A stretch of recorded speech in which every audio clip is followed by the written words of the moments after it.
The changing world order. The times ahead will be radically different from those that we've experienced in our lifetimes, though similar to many times before. How do I know that? Because they always have been.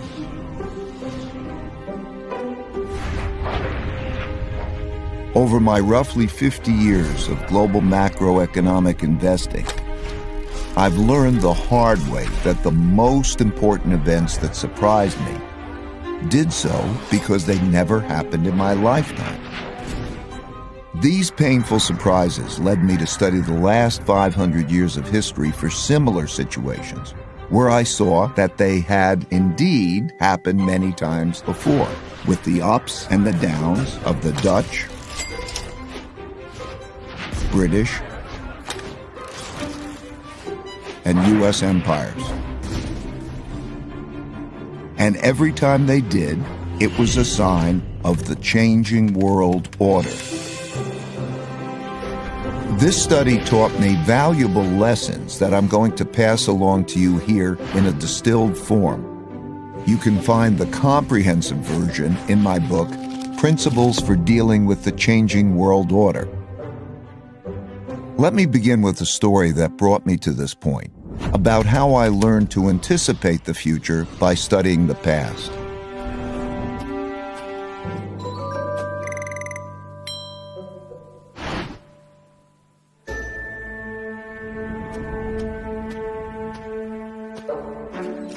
In 1971, when I was a young clerk on the floor of the New York Stock Exchange, the United States ran out of money and defaulted on its debts. That's right, the U.S. ran out of money. How? Well, back then, gold was the money used in transactions between countries. Paper money, like the dollar, was like checks in a checkbook in that it had no value other than it could be exchanged for gold, which was the real money. At the time, the United States was spending a lot more money than it was earning by writing a lot more of these paper money checks than it had gold in the bank to exchange for them. As people turned these checks into the bank for gold money, the amount of gold in the U.S. started to dwindle. It soon became obvious that the U.S. couldn't keep its promises for all the existing paper money, so people holding dollars rushed to exchange them before the gold ran out. Recognizing that the U.S. was going to run out of real money, on Sunday evening, August 15th, President Nixon went on television to tell the world that the U.S. was breaking its promise to let people exchange their dollars for gold. Of course, he didn't say it that way. He said it more diplomatically, without making it clear that the United States was defaulting. The strength of a nation's currency is based on the strength of that nation's economy.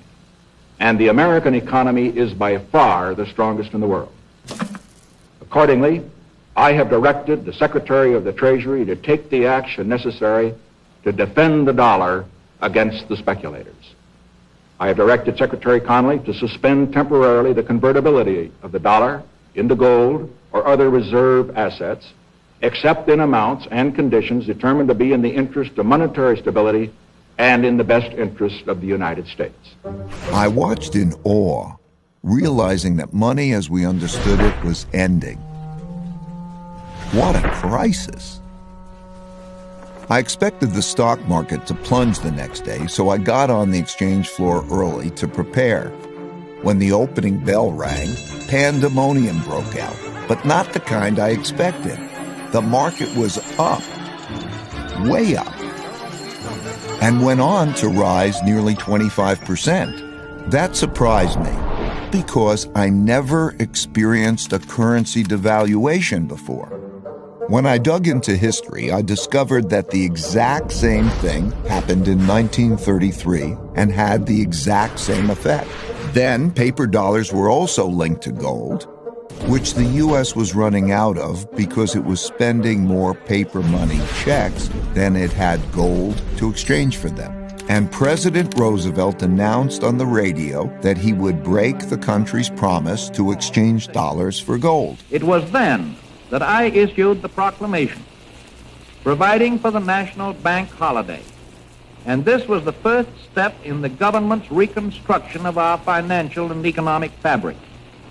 The second step, last Thursday, was the legislation promptly and patriotically passed by the Congress, confirming my proclamation and broadening my powers so that it became possible, in view of the requirement of time, to extend the holiday and lift the ban of that holiday gradually in the days to come.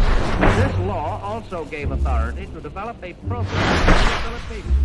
In both cases, breaking the link to gold allowed the U.S. to continue spending more than it earned, simply by printing more paper dollars. Since there was an increase in the number of dollars without an increase in the country's wealth, the value of each dollar fell. As these new dollars entered the market, without a corresponding increase in productivity, they went to buy lots of stocks, gold, and commodities, and hence caused their prices to rise. As I studied more history, I saw that the exact same thing happened many, many times before. I saw that since the beginning of time, when governments spent much more than they took in taxes, and conditions got bad, they ran out of money and they needed more. So they printed more, a lot more, which made its value fall and made the prices of most everything, including stocks, gold, and commodities, rise. That's when I first learned the principle that when central banks print a lot of money to relieve a crisis, buy stocks, gold, and commodities, because their value will rise and the value of paper money will fall. This printing of money is also what happened in 2008 to relieve the mortgage-driven debt crisis, and in 2020 to relieve the pandemic-driven economic crisis, and it almost certainly will happen in the future. So I suggest that you keep this principle in mind. These experiences gave me another principle, which is to understand what is coming at you, you need to understand what happened before you. That principle led me to study how the Roaring '20s bubble turned into the 1930s depression, which gave me the lessons that allowed me to anticipate and profit from the 2007 bubble, turning into the 2008 bust. All these experiences led me to develop an almost instinctual urge to look to the past for similar situations, to learn how to handle the future well. Changing orders.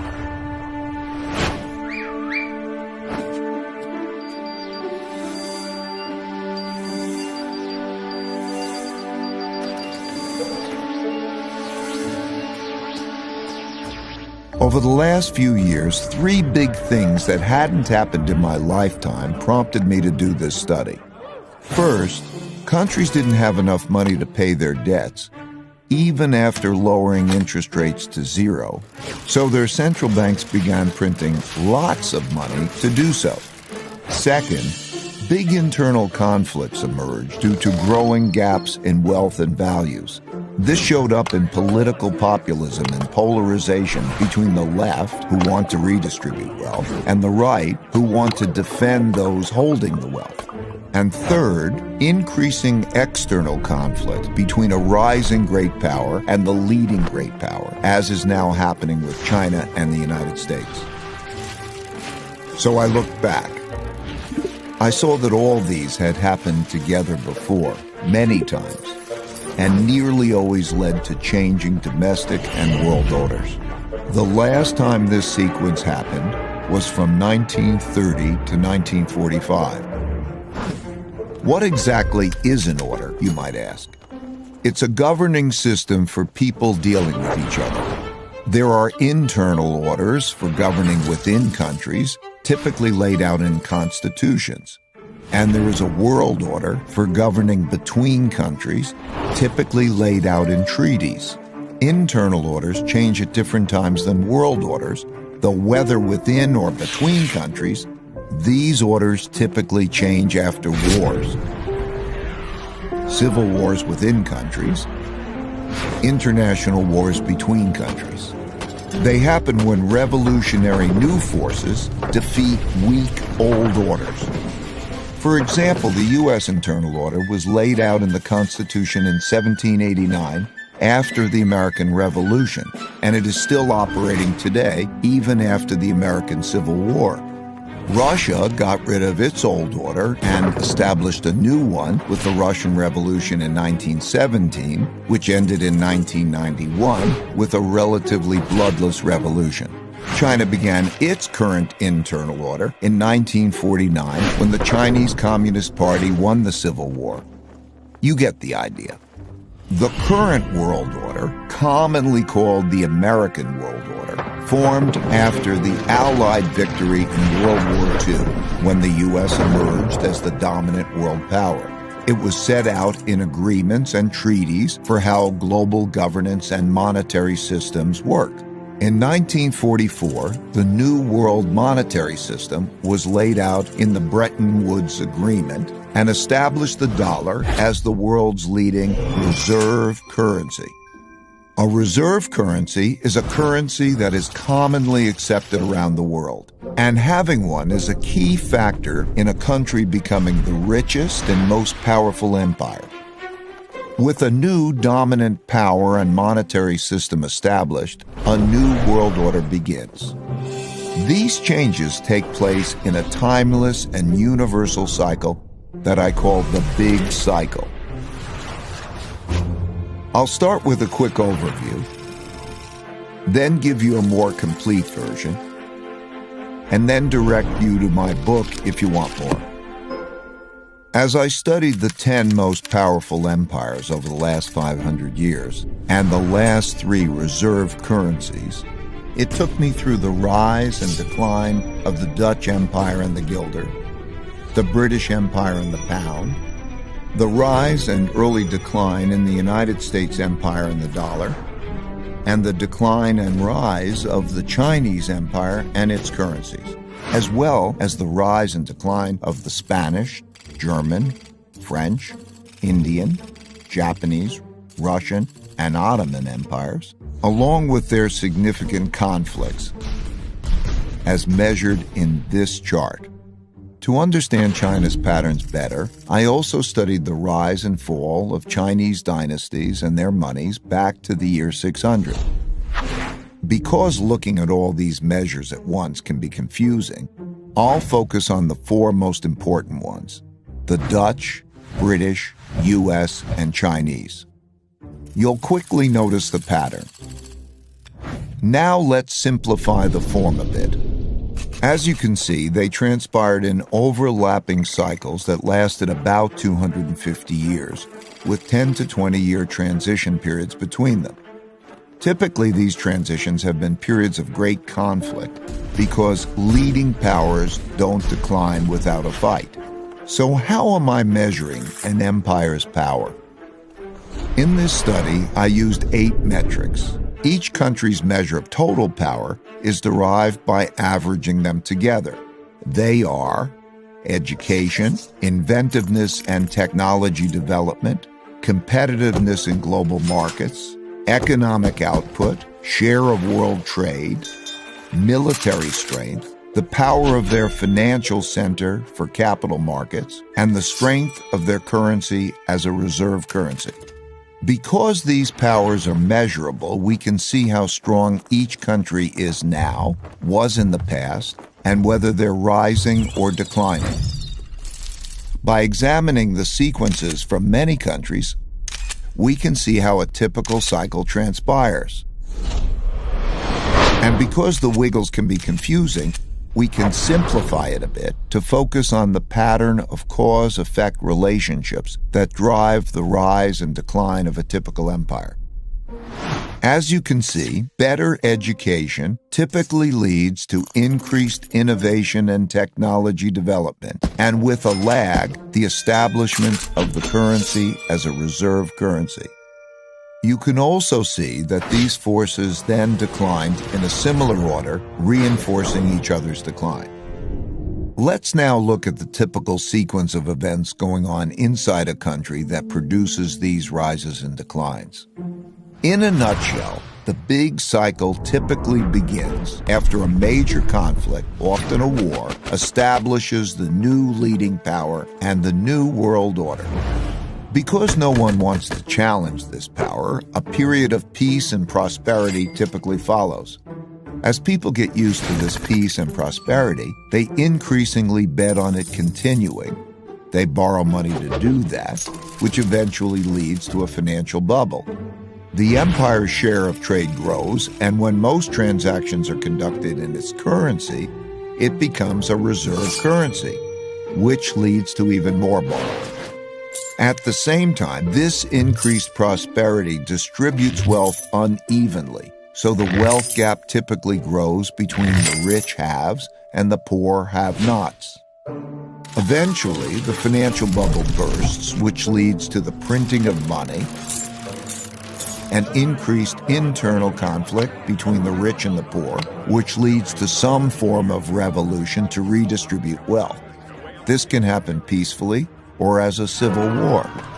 While the empire struggles with this internal conflict, its power diminishes relative to external rival powers on the rise. When a new rising power gets strong enough to compete with the dominant power that is having domestic breakdowns, external conflicts, most typically wars, take place. Out of these internal and external wars come new winners and losers. Then the winners get together to create the new world order, and the cycle begins again. As I looked back, I saw that these cause and effect relationships drove the cycles of rises and declines all the way back to the Roman Empire. I saw how the stories of each one of these cycles blended together with others before, during, and after, in the same way as each individual story blends with others to make the epic 500-year story that is our collective history. And like human life cycles, no two are exactly the same, but most are similar. They're driven by logical cause and effect relationships that progress through stages from birth to strength and maturity to weakness and inevitably decline. However, that's like saying a person's life cycle takes 80 years on average, without recognizing that many are much shorter and many are longer. While age can be a good indicator of future longevity, a better way is to look at health indicators. One can do that with empires and their vital signs too. I found that by watching the indicators of power change, I was able to see what stage a country was in, which helped me to anticipate what was likely to come next. Now, I'll take you through the big cycle in more detail. Give me 20 minutes and I'll give you the last 500 years of history and show you the similar patterns across the Dutch, British, US, and Chinese empires. 500 years of big cycles.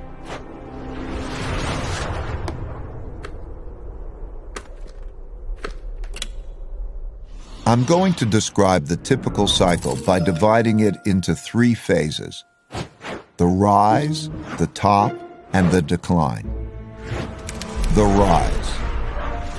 Successful new orders that rise, both internal and external, are typically started by powerful revolutionary leaders doing 4 things. First, they win power by gaining more support than the opposition. Second, they consolidate power by converting, weakening, or eliminating the opposition so they don't stand in their way. Third, they establish systems and institutions that make the country work well. And fourth, they pick their successors well, or create systems that do that. Because a great empire requires many great leaders over several generations. At this stage, soon after winning the fight, there is typically a period of peace and growing prosperity because the leadership is clearly dominant and has broad support, so no one wants to fight it. During this phase, leaders within the country have to design an excellent system to raise the country's wealth and power. First and foremost, to be great, they must have strong education, which is not just teaching knowledge and skills, but also strong character, civility, and work ethic. These are typically taught in the family, schools, and religious institutions. That provides a healthy respect for rules and laws, order within society, low corruption, and enables them to unite behind a common purpose and work well together. As they do this, they increasingly shift from producing basic products to innovating and inventing new technologies. For example, the Dutch rose to defeat the Habsburg Empire and become superbly educated. They became so inventive that they came up with a quarter of all major inventions in the world, the most important of which was the invention of ships that could travel around the world to collect great riches, and the invention of capitalism, as we know it today, to finance those voyages. They, like all leading empires, enhanced their thinking by being open to the best thinking in the world. As a result, the people in the country become more productive and more competitive in world markets, which shows up in their growing economic output and rising share of world trade. You can see this happening now as the U.S. and China are roughly comparable in both their economic outputs and their shares of world trade. As countries trade more globally, they must protect their trade routes and their foreign interests from attack, so they develop great military strength. If done well, this virtuous cycle leads to strong income growth, which can be used to finance investments in education, infrastructure, and research and development. They must also develop systems to incentivize and empower those that have the ability to make or take wealth. In all of these cases, the most successful empires used a capitalist approach to develop productive entrepreneurs. Even China, which is run by the Chinese Communist Party, used a form of this capitalist approach.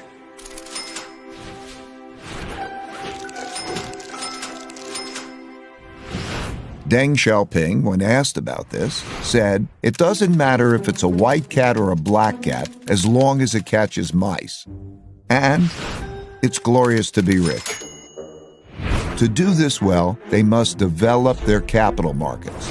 Most importantly, their lending, bond, and stock markets.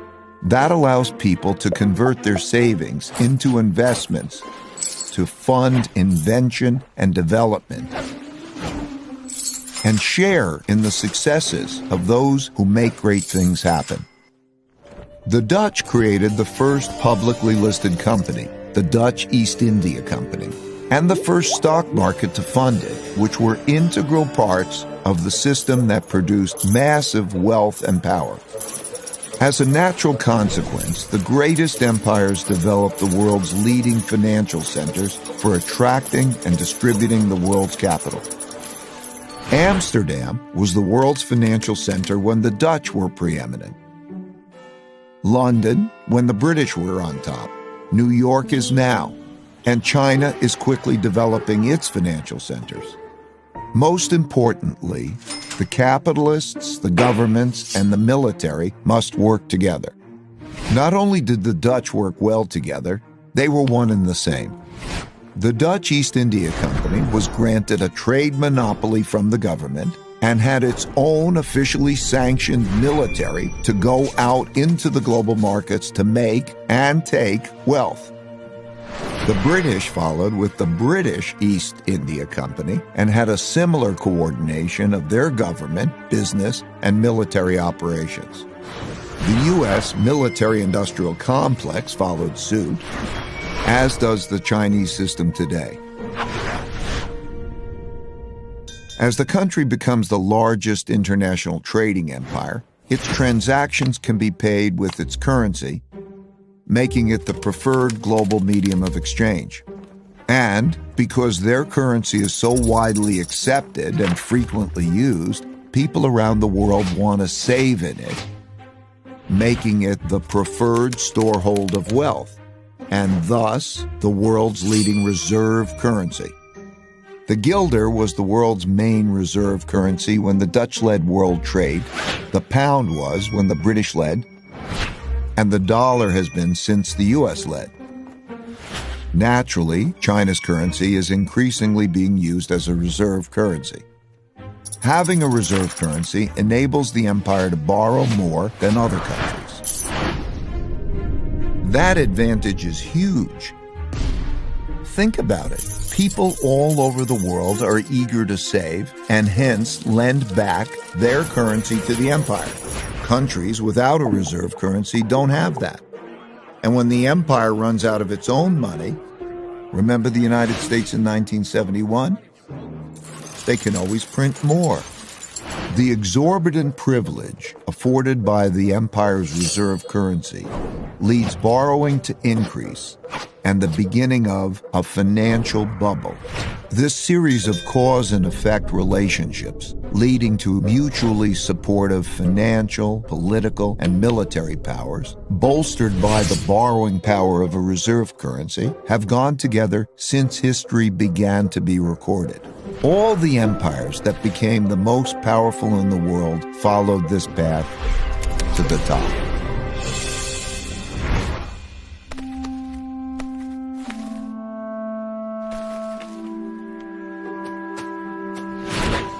While in the top phase, most of these strengths are sustained, embedded within the fruits of their success are the seeds of their decline.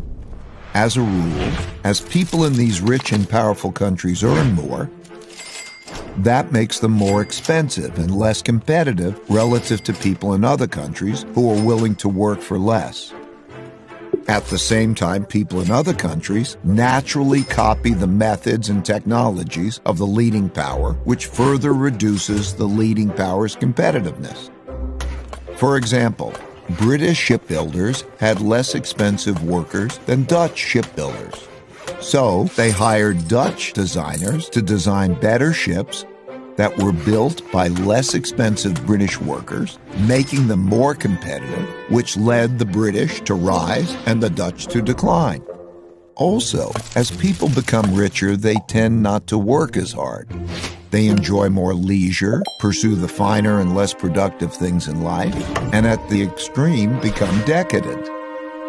Values change from generation to generation during the rise to the top, from those who had to fight to achieve wealth and power to those who inherited it. They're less battle-hardened, steeped in luxuries, and accustomed to the easy life, which makes them more vulnerable to challenges. The golden era of the Dutch Empire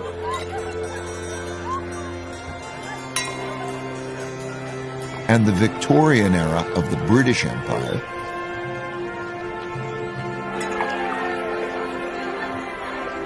were such high prosperity periods like this. As people get used to doing well, they increasingly bet on the good times continuing and borrow money to do that, which grows into financial bubbles. Naturally, the financial gains come unevenly, so the wealth gap grows. Wealth gaps are self-reinforcing because rich people use their greater resources to reinforce their powers. For example, they give greater privileges to their children, like better education, and they influence the political system to their advantage. This causes the gaps in values, politics, and opportunities to grow between the rich haves and the poor have-nots. Those who are less well-off feel the system is unfair, so resentments grow. But as long as the living standards of most people are still rising, these gaps and resentments don't boil over into conflict. Having the world's reserve currency inevitably leads to borrowing excessively and contributes to the country building up large debts with foreign lenders. While this boosts spending power over the short term, it weakens the country's financial health and weakens the currency over the long term. In other words, when borrowing and spending are strong, the empire appears very strong, but its finances are in fact being weakened. The borrowing sustains the country's power beyond its fundamentals by financing both domestic overconsumption and international military conflicts required to maintain the empire. Inevitably, the cost of maintaining and defending the empire becomes greater than the revenue it brings in, so having an empire becomes unprofitable. For example, the Dutch Empire overextended around the world and fought war after increasingly expensive war with the British and other European powers to protect its territory and trade routes. The British Empire similarly became massive, bureaucratic, and lost its competitive advantages as rival powers, particularly Germany, soared, leading to an increasingly expensive arms race and world war.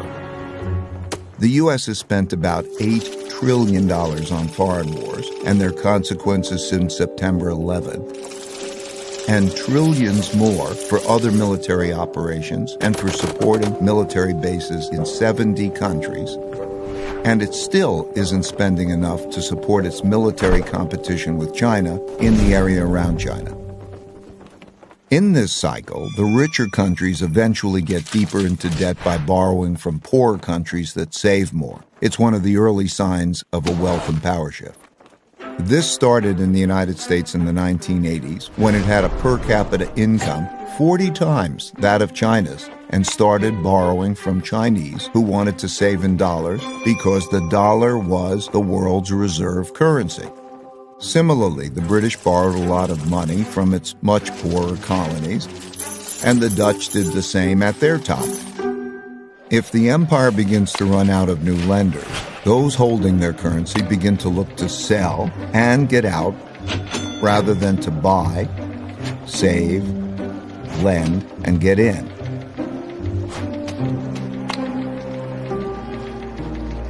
And the strength of the empire begins to decline. The decline.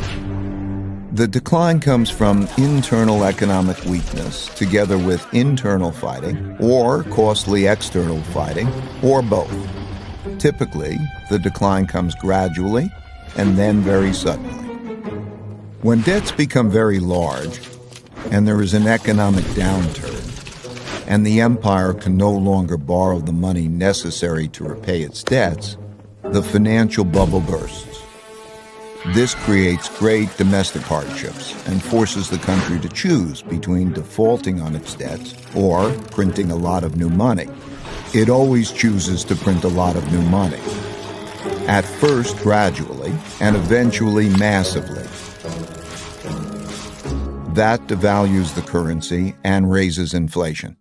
For the Dutch, this was the financial crisis brought about by financial excesses and paying for the Fourth Anglo-Dutch War. Similarly, for the British, it was paying for its financial excesses and its debts from the two world wars. And for the U.S., it's been 3 cycles of debt finance booms and busts since the 90s, with the central bank stepping in each time with stronger measures. When the government has problems funding itself, when there are bad economic conditions, and living standards for most people are declining, and there are large wealth, values, and political gaps, internal conflict between the rich and the poor, as well as different ethnic, religious, and racial groups, greatly increases.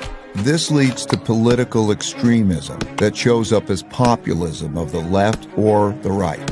Those of the left seek to redistribute the wealth, while those of the right seek to maintain the wealth in the hands of the rich. Typically, during such times, taxes on the rich rise, and when the rich fear their wealth and well-being will be taken away, they move to places, assets, and currencies they feel safer in. These outflows reduce the empire's tax revenue, which leads to a classic, self-reinforcing, hollowing out process. When the flight of wealth gets bad enough, governments outlaw it.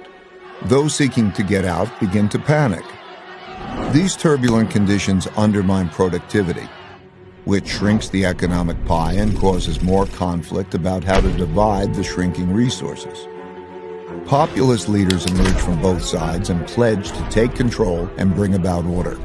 That's when democracy is most challenged because it fails to control the anarchy. and it is when the move to a strong populist leader who will bring order to the chaos is most likely. As conflict within the country escalates, it leads to some form of revolution or civil war to redistribute wealth and force the necessary big changes. This can be peaceful and maintain the existing order, but it's more often violent and changes the order. For example, the Roosevelt Revolution to redistribute wealth was relatively peaceful and maintained the existing internal order, while the French Revolution, the Russian Revolution, and the Chinese Revolution were much more violent and led to new internal orders. This internal conflict makes the empire weak and vulnerable to rising external rivals who, seeing this domestic weakness, are more inclined to mount a challenge. This raises the risk of great international conflict, especially if the rival has built up a comparable military. Defending oneself and one's empire against rivals requires great military spending, which has to occur as domestic economic conditions are deteriorating and the empire can least afford it. Since there is no viable system for peacefully adjudicating international disputes, these conflicts are typically resolved through tests of power. As bolder challenges are made, the leading empire is faced with the difficult choice of fighting or retreating. Fighting and losing is the worst outcome, but retreating is bad too, as it cedes progress to the rival and signals that the empire is weak to those countries that are considering which side to be on.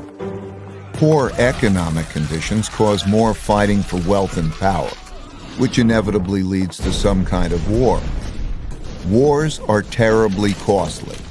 At the same time, they produce the tectonic shifts that realign the new orders to the new realities of wealth and power in the world. When those holding the reserve currency and debt of the declining empire lose faith and sell them, that marks the end of its big cycle. Of the roughly 750 currencies that existed since 1700, less than 20% now exist, and all of them have been devalued.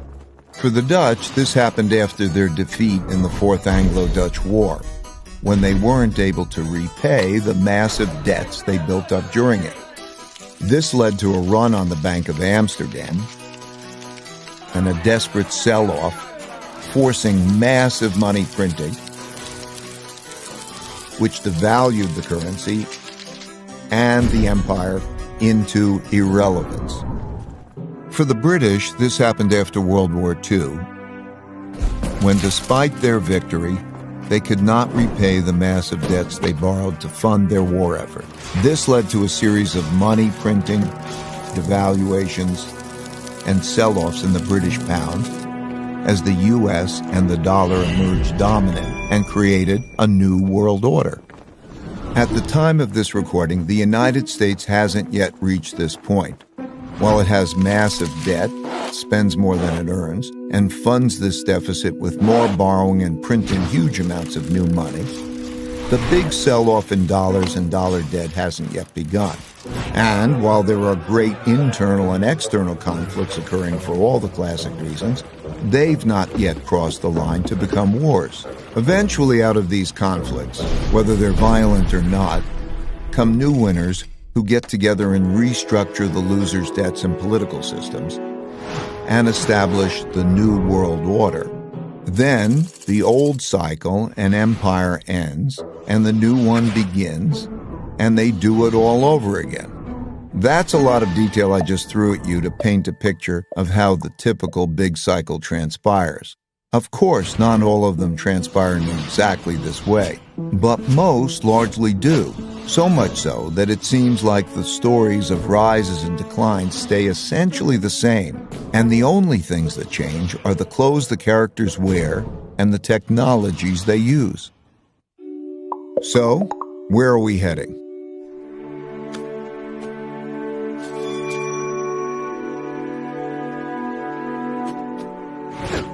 The future.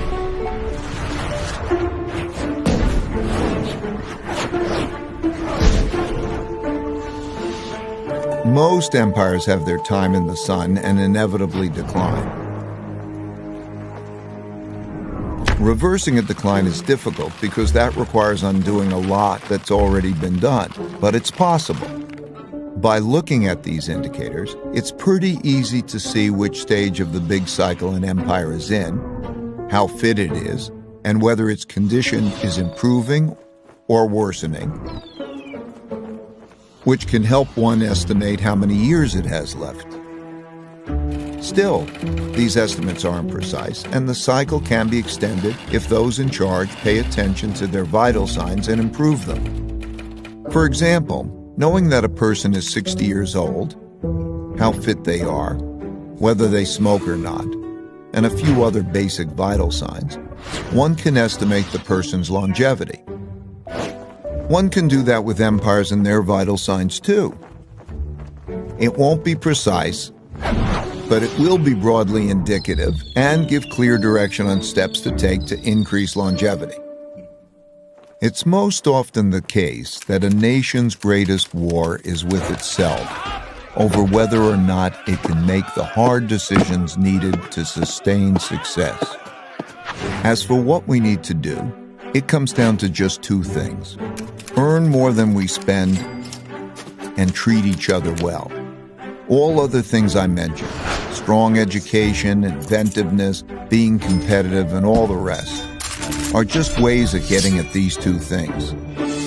It's easy to measure if we're doing them. So like people who want to get fit, let's get on the program and improve our vitals. Let's do that individually and collectively. My goal for sharing this picture of how the world works and a few principles for dealing with it well is to help you recognize where we are and the challenges we face, and to make the wise decisions needed to navigate these times well.